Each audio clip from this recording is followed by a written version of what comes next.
Hey, this is Raul for Bass Musician Magazine, and today we are coming to you on location from Beacock's Music in our backyard, Vancouver, Washington. With me, we have from Taylor Guitars, Marc Seal, and they are here with the Taylor Guitar Roadshow. Now, as the name implies, there are a lot of guitars here.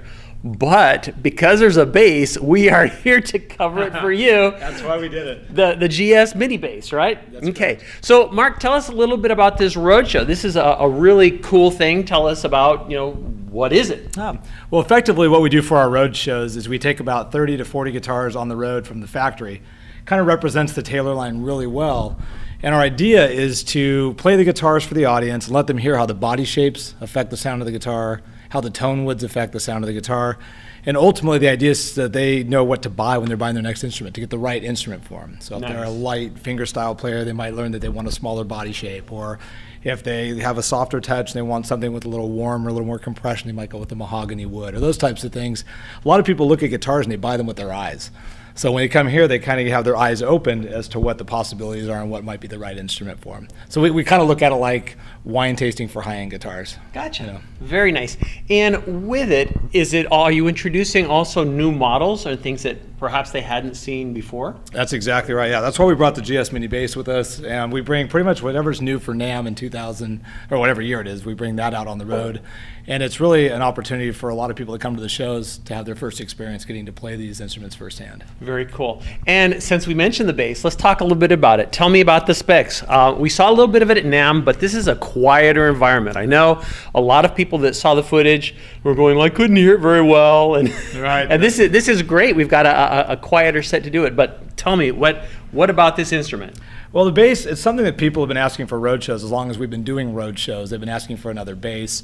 Many years ago, we did make a bass, and then it was time to kind of revisit the idea, and about maybe 4 or 5 years ago, it really started getting started. But there was 3 things that really made the bass challenging to come together.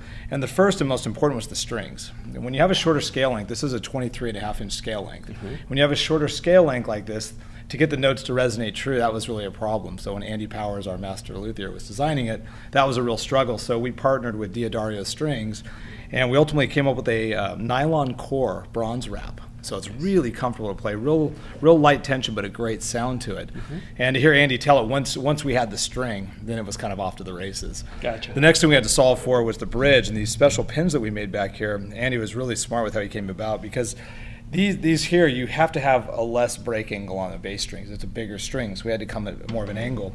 So he created these pins that are kind of like a little fork. And the little fork, you put the string in, and what it does is when you tighten the string, it locks the fork around the string, and it puts the string in a much less steep break angle.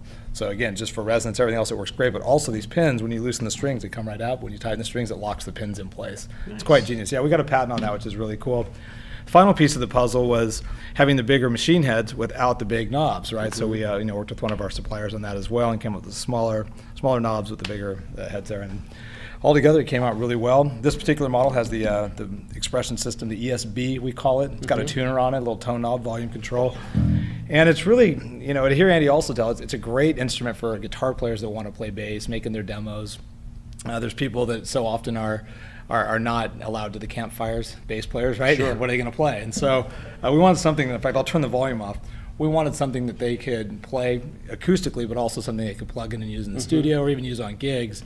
And it was also for bass players who just wanted something mellow to sit on the couch and practice with or jam out with other acoustic guitar players. Gotcha. And pickup-wise, is that piezo? That's a piezo-based system, okay. Yeah, but it's our ES2, so it's kind of a new an ESB, I should say. It's got these little crystals on the back and different configurations. It's kind of elaborate. Probably won't get into that too much because I'll sound pretty ignorant. I'm not an electrical engineer. Well, people will notice there's not big bars of wound pickups. So, that's correct. Yeah, it's an assumption, but yeah, it's a piezo-based system. Okay. So there's little crystals on the back of it. So gotcha. Really well. But acoustically, so check out what's really cool about the instrument is just at an acoustic volume, you can hear how loud it is.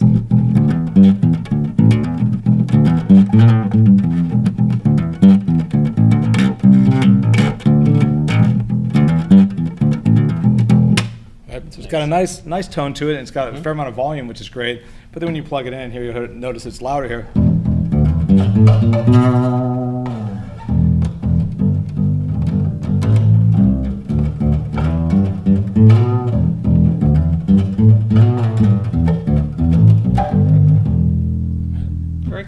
if you brighten it up, the cool thing with the tone knob, if you want a lot, a little more clear,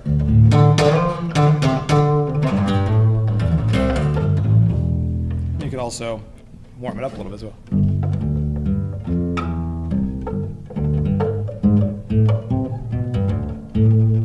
So, pretty wide variety of tones for what it is. It's really cool. Very cool. And nice, compact, and very easy to access controls there. Yeah, it's great. And it comes with a gig bag as well. So you just throw it in your backpack. You want to take it to the campfire, take it up to the mountains, take it on a hike. Kind of goes everywhere you want to go, including airplanes.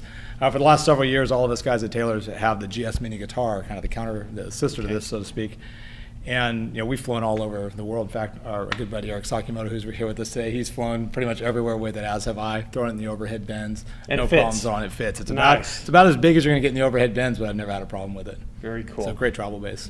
Excellent. And if people want to know specifically, website, would be a good place to look up for more information about this bass? Yeah, just go to taylorguitars.com and you'll find it under our products. Gotcha. And if they're more interested in coming to a road show as well, we do road shows, Find Your Fits, all kinds of different events all year long. If you go to taylorguitars.com/events, I think that is, but you might want to check that out. Sure. Throw the link on the page here right at the bottom. Follow my hand, taylorguitars.com, etc.